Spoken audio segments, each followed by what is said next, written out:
Hello learners, study with Prachi में आपका स्वागत है। आज हम पढ़ने वाले हैं एनसीईआरटी क्लास 6 हिस्ट्री का चैप्टर 3, जिसका नाम है आरंभिक नगर। इस चैप्टर में हम क्या देखने वाले हैं? आरंभिक नगर के बारे में।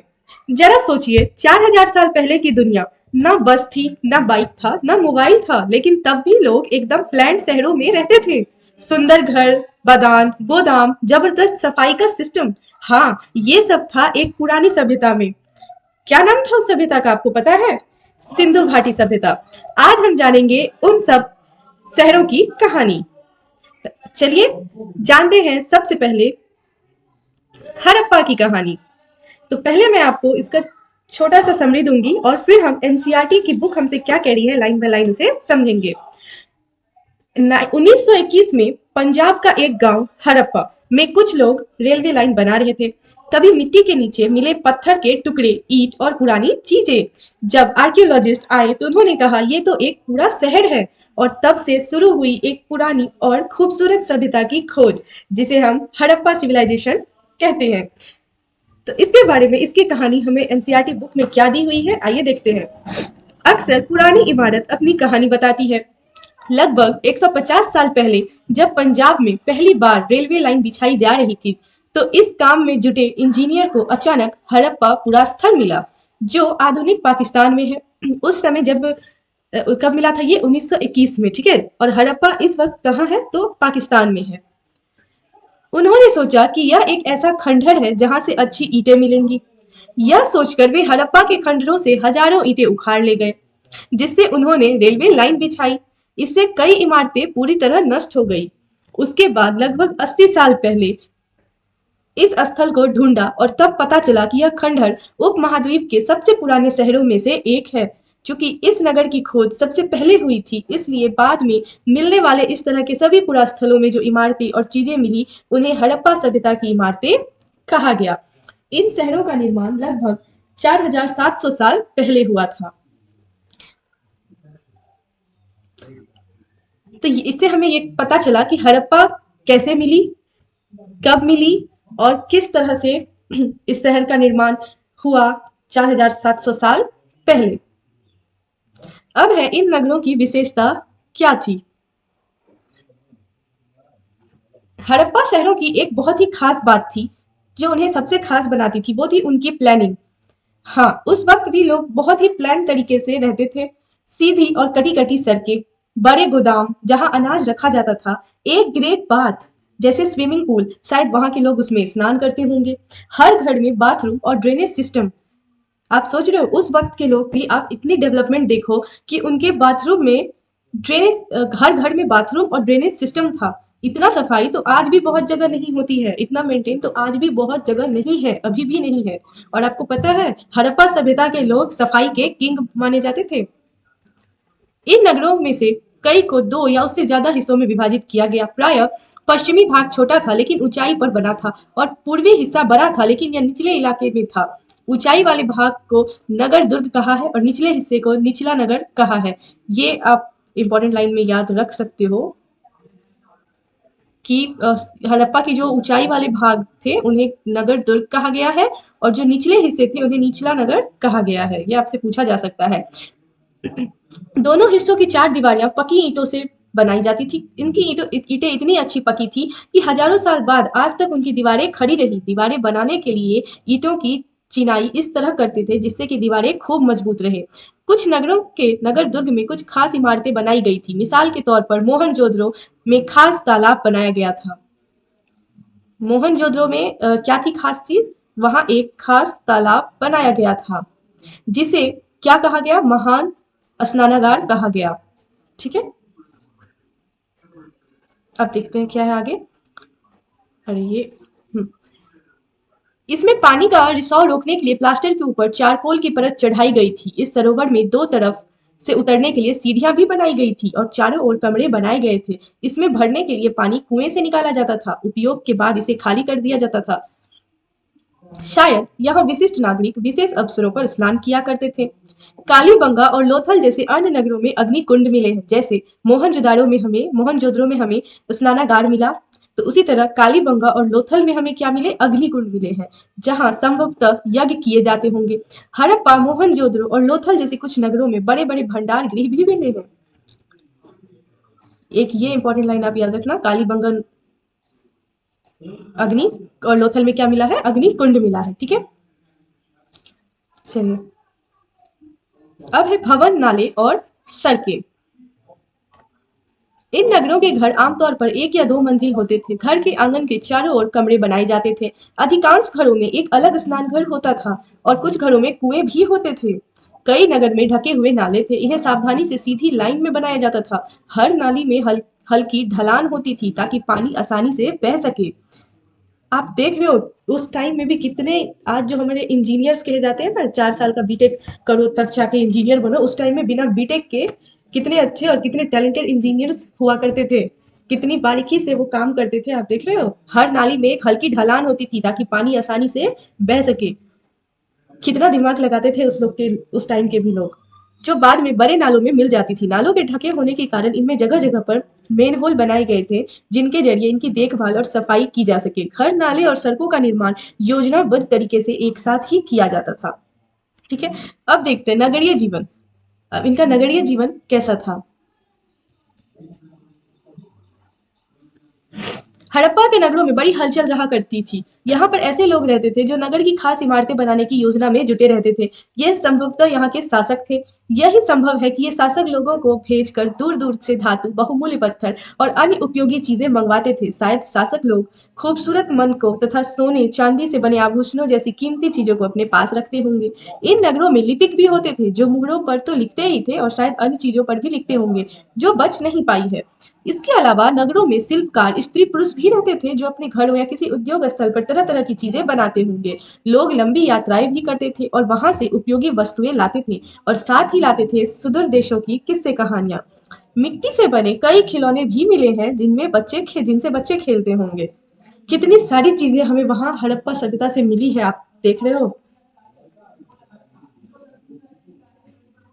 अब है नगर और नए शिल्प। आओ अब कुछ ऐसी चीजों के बारे में हम पढ़ते हैं जो हड़प्पा के नगर से प्राप्त हुई हो।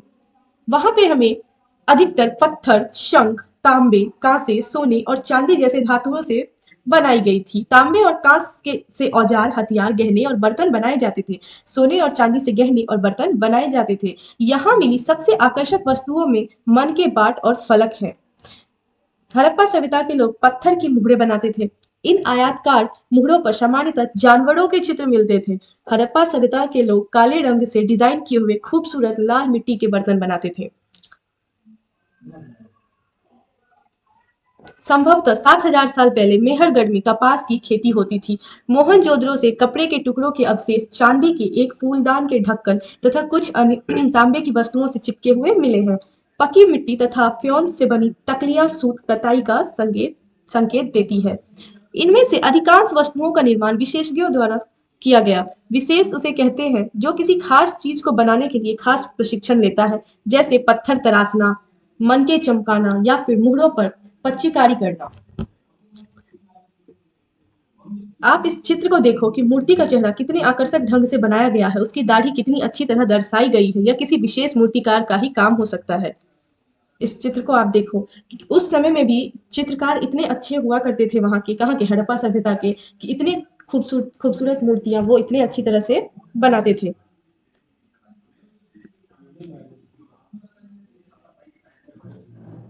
पत्थर और शंख प्राकृतिक तौर पर पाए जाते थे, लेकिन फ्योन्स को कृत्रिम रूप से तैयार किया जाता था। बालू या स्फटिक पत्थरों के चूर्ण को गोंद में मिलाकर उनसे वस्तुएं बनाई जाती थी। उनके बाद उन वस्तुओं पर एक चिकनी परत चढ़ाई जाती थी। इन चिकनी परत के रंग प्रायः नीले या हल्के समुद्री हरे होते थे। फ्योन्स से मन के चूड़ियां, बाले और छोटे बर्तन बनाए जाते थे। कच्चे माल की खोज।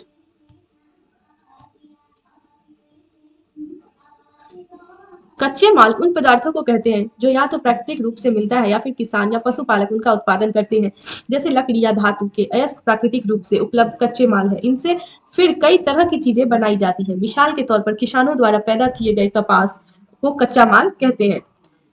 जिससे बाद में कताई बुनाई करके कपड़ा तैयार किया जाता है। हड़प्पा के लोगों को कई चीजें वहीं मिलती थी, लेकिन तांबा, लोहा, सोना, चांदी और बहुमूल्य पत्थर जैसे पदार्थ को वे दूर दूर से आयात करते थे। कुछ हड़प्पा के पास जैसे ये कपास, ये सब तो इन लोगों के पास वही अवेलेबल थी, लेकिन तांबा, लोहा, सोना, चांदी और बहुमूल्य पत्थर जैसे पदार्थ वो क्या करते थे, वो बाहर से इंपोर्ट करते थे। हड़प्पा के लोग तांबे का आयात आज के राजस्थान से करते हैं। यहाँ तक कि पश्चिम एशियाई देश ओमान से भी तांबे का आयात किया जाता था। कांसा बनाने के लिए तांबे के साथ मिलाई जाने वाली धातु टीन का आयात आधुनिक ईरान और अफगानिस्तान से किया जाता था।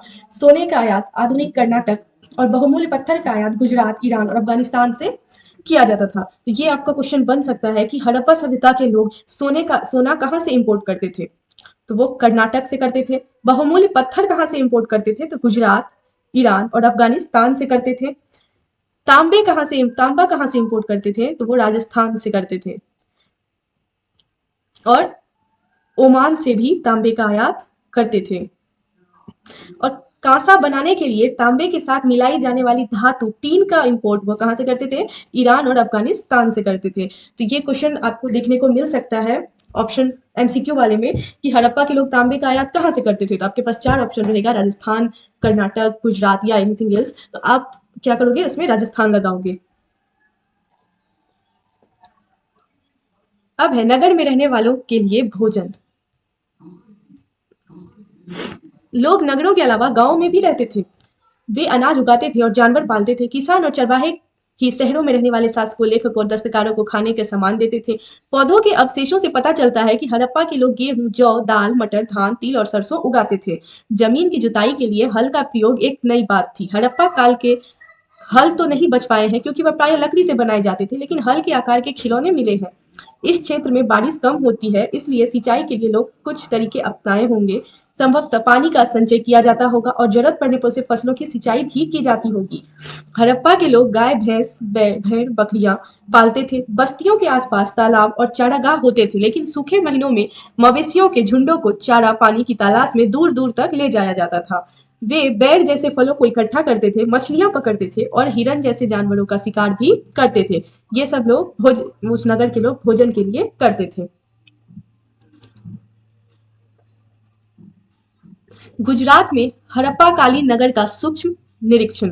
कच्छ के इलाके में खदीर बेट के किनारे धौलावीरा नगर बसा था। वहां साफ पानी मिलता था और जमीन उपजाऊ भी था। जहां हड़प्पा सभ्यता के कई नगर 2 भाग में विभक्त थे, वहीं धौलावीरा नगर को 3 भाग में बांटा गया था। इसके हर हिस्से के चारों ओर पत्थर की ऊंची ऊंची दीवार बनाई गई थी, जिसके अंदर आने के लिए बड़े बड़े प्रवेश द्वार तक बनाए गए थे। इस नगर में एक खुला मैदान भी था जहां सार्वजनिक कार्यक्रम आयोजित किया जाता था। यहाँ मिला कुछ अवशेष में हड़प्पा लिपि के बड़े बड़े अक्षरों को पत्थरों में खुदा पाया गया है। इन अभिलेखों को संभवतः लकड़ी में जरा गया था। यह एक अनोखा अवशेष है क्योंकि आमतौर पर हड़प्पा के लेख मुहर जैसी छोटी वस्तुओं पर पाए जाते हैं। गुजरात की खंभात की खाड़ी में मिलने वाली साबरमती की एक उपनदी के किनारे बसा लोथल नगर ऐसे स्थान पर बसा था जहां कीमती पत्थर जैसा कच्चा माल आसानी से मिल जाता था। यह पत्थर शंख और धातुओं से बनाई गई चीजों का एक महत्वपूर्ण केंद्र था। इस नगर में एक भंडार गृह भी था। इस भंडार गृह से कई मोहरे और मुद्राकन या मुहरबंदी मिले हैं। ये जो पिक्चर में आप एक तालाब देख रहे हो, ये लोथल का बंदरगाह था जहां समुद्र के रास्ते आने वाली नावें रुकती थी। यहाँ पर माल चढ़ाया और उतारा जाता था। यहाँ पर एक इमारत मिली है। मनके बनाने का काम होता था। पत्थर के टुकड़े, अधबने मनके बनाने वाले उपकरण और तैयार मनके भी वहां मिलता था। सभ्यता के अंत का रहस्य। तो आखिर इतना, अगर वहां के लोग इतने ही डेवलप थे, वहां की सभ्यता इतनी डेवलप थी, तो आखिर उस सभ्यता का अंत कैसे हो गया, आखिर वहां के लोग कहाँ गए। तो एक दिन ये सब शहर खाली हो गया। शायद कोई सूखा पड़ गया, शायद इंदस नदी का रुख बदल गया या फिर कोई और वजह बनी, लेकिन ये चीज एक राज है। लेकिन जो भी हो, इन शहरों ने हमें इतिहास की एक बहुत ही खूबसूरत झलक दी है। एनसीईआरटी इस रहस्य के बारे में क्या कहता है, हम देखते हैं। लगभग 3900 साल पहले एक बड़ा बदलाव देखने को मिलता है। अचानक लोगों ने इस नगर को छोड़ दिया, लेकिन मुहर और बांटों का प्रयोग बंद हो गया। लेखन, मुहर और बाटों का प्रयोग बंद हो गया। दूर दूर से कच्चे माल का इंपोर्ट काफी कम हो गया। मोहनजोदड़ो में सड़कों पर कचरे के ढेर बनने लगे। जल निकास प्रणाली नष्ट हो गया और सड़कों पर ही झुग्गी नुमा घर बनाए जाने लगे। तो ये सब क्यों हुआ इसका आज तक एक सही प्रमाण हमें नहीं मिल पाया है, लेकिन कुछ विद्वानों का कहना है कि नदियां सूख गई थी, तो कुछ का कहना है कि जंगल का विनाश हो गया था, या इसका कारण यह हो सकता है कि ईंट पकाने के लिए ईंधन की जरूरत पड़ती थी। इसके अलावा मवेशियों के बड़े बड़े झुंडों को चारागाह और घास वाले मैदान समाप्त हो गए होंगे। कुछ इलाकों में बाढ़ आ गई, लेकिन इन कारणों से यह स्पष्ट नहीं हो पाता है कि सभी नगरों का अंत कैसे हो गया, क्योंकि बाढ़ और नदियों के सूखने का असर कुछ ही इलाकों में हुआ होगा। तो फिर इतनी बड़ी हड़प्पा सभ्यता कैसे नष्ट हो गई।